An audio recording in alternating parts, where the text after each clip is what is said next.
Why don't you make like a tree and get out of here? This is your look at the new NECA Toys Back to the Future Part 2, Ultimate Biff Tannen.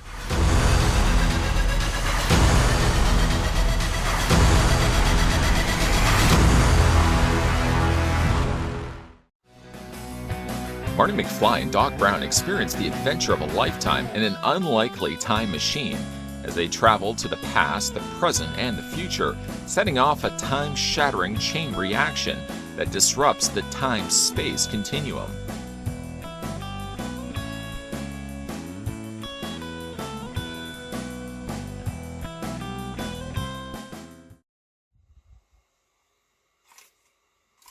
By the way, it's leave, you idiot. Make like a tree and leave. Anyways, before we get a closer look at Biff Tannen, the first thing we're going to do is figure out how tall the figure stands. Now, he is going to be taller than Marty McFly. Don't worry, I'll do some size comparisons in a second. But before we do that, according to my trusty tape measure, Ultimate Biff Tannen stands at 8 inches. 8 inches tall. And switching that to centimeters, then you're looking at the figure standing 20.4, almost 20.5 centimeters tall. Moving over Biff Tannen, we can bring in the Marty McFly we've already had a look at. I don't have the first Marty McFly just yet, but of course we have Back to the Future 2 Marty McFly that we can have a look at, and of course do some size comparisons. Quite a considerable jump in height when you look at the Marty McFly Part 2 to Biff Tannen to the left. Of course, Biff Tannen is considerably taller than Marty in the film, so it would make some sense that NECA would make them considerably, while him considerably taller than Marty to his right. Checking out the accessories that come included with Biff Tannen, he comes included with the Western Auto Store's world-leading auto accessory stores. I'm sure this is a place that Biff regularly goes to get his car detailing.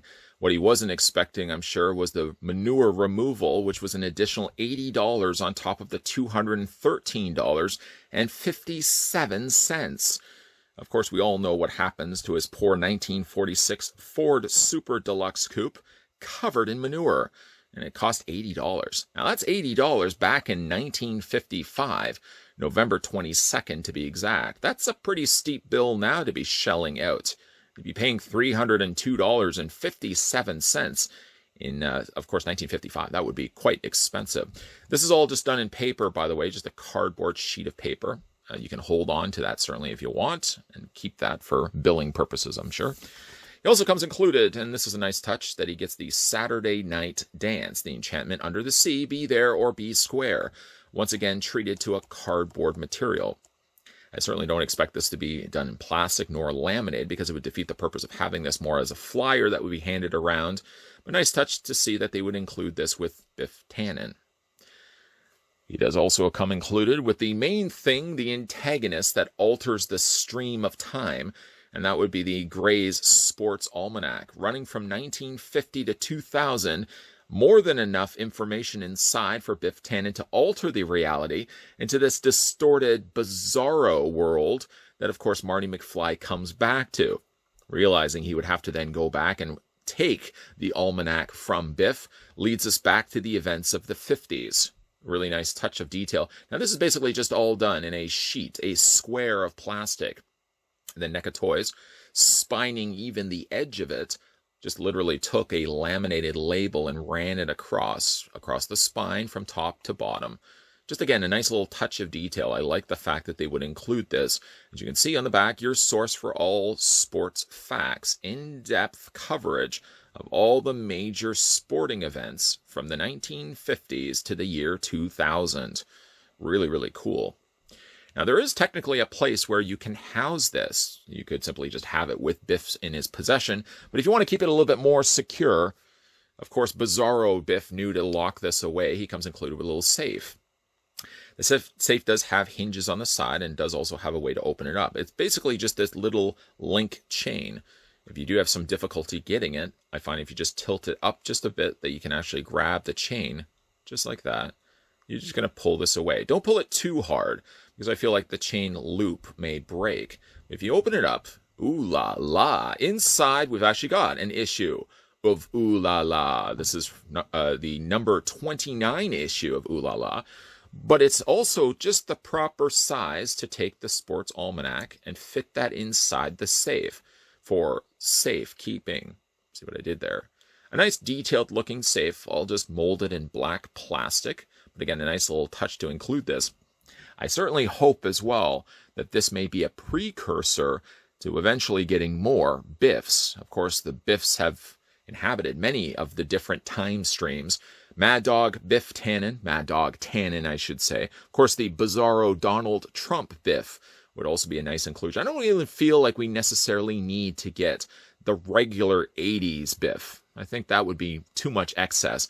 But if we get ourselves a Griff from the future, 2015, we already have 50s Biff. And then maybe we would get ourselves bizarro alternate reality 80s Biff. I would be very content with that. And of course, Mad Dog Tannen. So those are the accessories he comes included with. He, of course, comes included with a head as well. And he does also come with some interchangeable hands as well. Now, the hands, these hands are just basically closed fists. If you want to have Biff getting into a fight, then this would be ideal. If he's wanting to lay into Marty McFly, give him a knuckles sandwich or two, then he does have closed fists. He does also have regular relaxed hands, as you can see right there.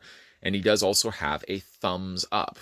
Now, this would be ideal for make like a tree and get out of here. Or you can also take, let me just reach into it here. Grab the sports almanac out. This is basically the only hand, sadly, that he has that really is accommodating for holding the sports almanac. It does sort of result in having his thumb on the back, but this is unfortunately the only hand that he has available for it. I'm going to leave off checking out his alternate head sculpt in a second because I want to first discuss the detailing that they've done to the defaulted head sculpt. And you can then let me know down below in the comments section which head sculpt you'd actually prefer. For me, actually, I like this head sculpt. I feel much, much more. It just really does capture the likeness of Biff Tannen, and it certainly does capture the likeness of actor Thomas F. Wilson, who played quite perfectly an evil Biff Tannen, and then equally so, sort of a gentle Biff in the current present time of the 80s. As you can see, the detailing on his face is really quite good. I feel like this might even be a better head sculpt than Marty McFly's. Now, as I said, he does come with two versions of the head sculpt, which against this one fits a little bit better the get out of here head sculpt, or the angrier looking Biff.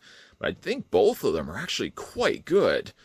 The skin tone that they've used as well, airbrushing what seems to be a more pink color. Let's just get the camera to focus on that. There we go. You can see there we go. You can see the airbrushing of pink around the areas of his cheeks. The eye color is really quite good. A little bit of reflection also going off the eyes. That's also a nice touch also. And if we spin it around, you can see the way that the hair has been detailed. Sort of going for a more brush cut, buzz cut on the sides there. It's such a great looking head sculpt. Again, I almost feel like it's better than Marty's head sculpt, which, you know what, let's just bring the figure in.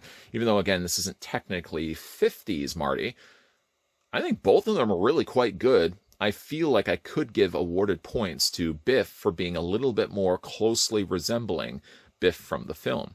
And again, that's only by a very small margin. For the rest of his outfit, or again, quickly, let's go back to his head sculpt here, the two different head sculpts. I mean, I feel like I'm more compelled to display the figure with this one. But I mean, again, a very strong contender is this one. The expression that they put on his face, I do like the angrier looking Biff. But you can go with either or. It's entirely up to you. For the rest of Biff's outfit, of course, he's sporting his jacket, which is sort of an off grayish, slight purple tinted jacket with, of course, the higher collar. Now, this is all softer plastic. In some ways, I feel you could probably have taken this off, but of course the risk that always comes with is that the arms are still the sleeves from the jacket, so it really doesn't make any sense to try to take this off to get, of course, just the straight t-shirt underneath when the sleeves would be clearly present, clearly looking like still it's the jacket, so that would make no sense. I like the texturing that they did do to the jacket. Of course, you've got the little zipper there applied, even like down to the bottom where the zipper does start. Lately, I've been really having problems putting zippers on, especially when it comes to someone else's jacket like my child's. I find I'm always having a difficulty getting a zipper done up. And in this case, Biff, I guess, feels the same way as he hasn't done his zipper up. It's still way at the bottom here.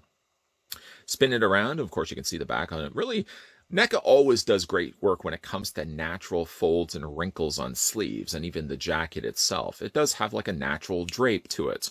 Speaking of natural drape, not that I want to draw too much of attention to it, but I can't help but notice Biff's got a bit of a flat, sloppy behind.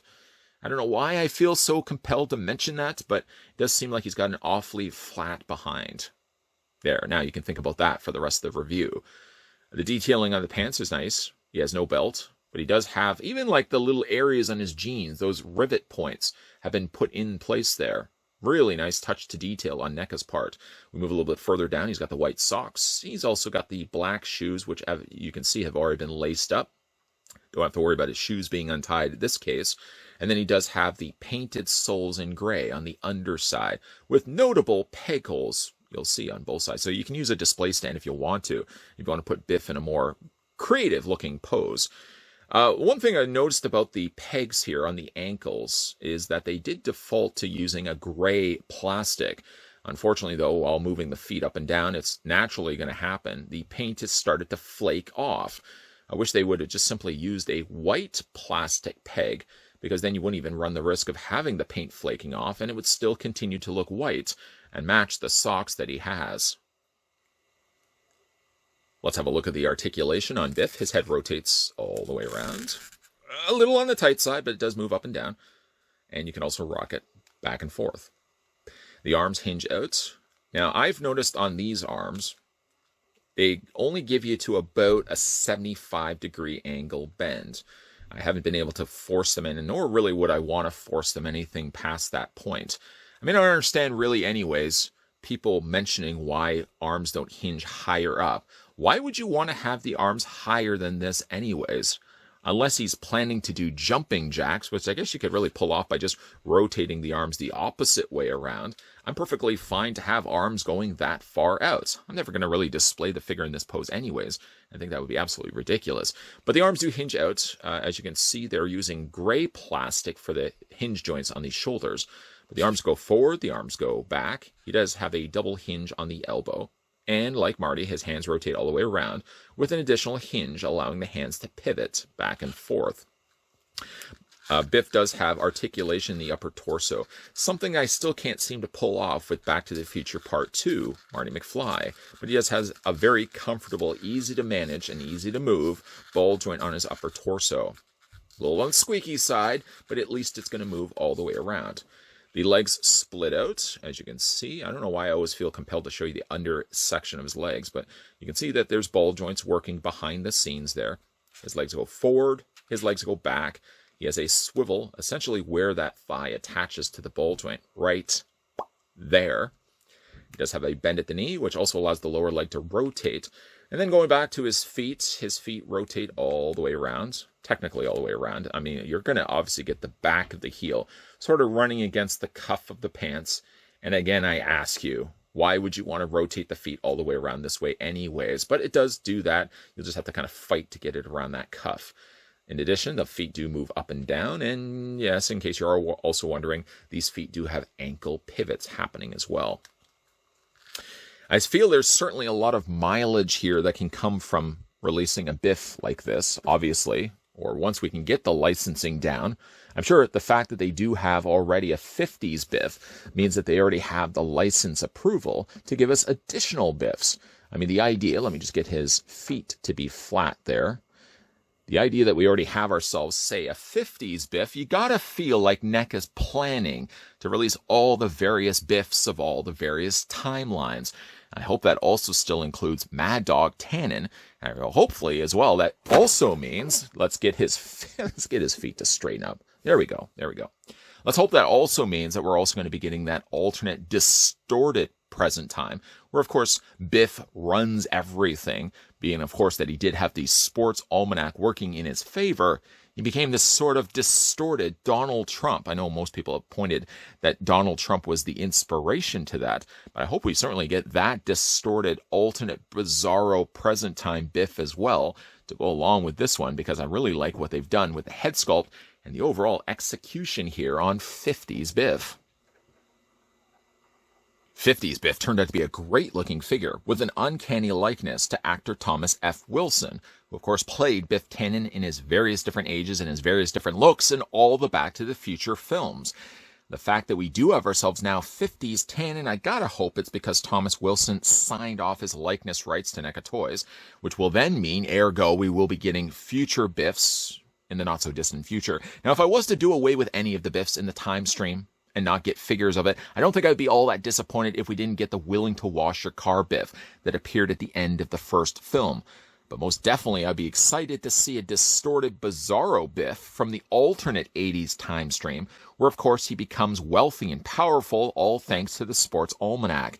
And while we're also at it, let's throw in the grizzled, disgruntled Griff from the future that jumps into the time stream, jumps into the DeLorean, and distorts the time stream, all thanks again to the Sports Almanac. Throw in the 2015 Griff, throw in the Mad Dog Tannen, and we've got ourselves a perfect bunch of Biffs, or perfect bunch of Tannens, that we can put on display. Such a great looking figure. While I still like the Marty McFly for obvious reasons, it's Marty McFly, I think the likeness on this one is a little bit better. But the fact that he does include as much as he does for accessories is really, again, nice touches on NECA's part. So really well done on NECA to, first of all, even give us Back to the Future figures, and again, for the fact of how good these figures have turned out. Really excited for what the future's in store for Back to the Future figure line from NECA Toys. I'd also like to send out a big thank you to viewer Sherwin, who was nice enough to pick up both Biff and Back to the Future 2 Marty that we've had a look at in this, or in these two reviews. So thank you very much for that, Sherwin.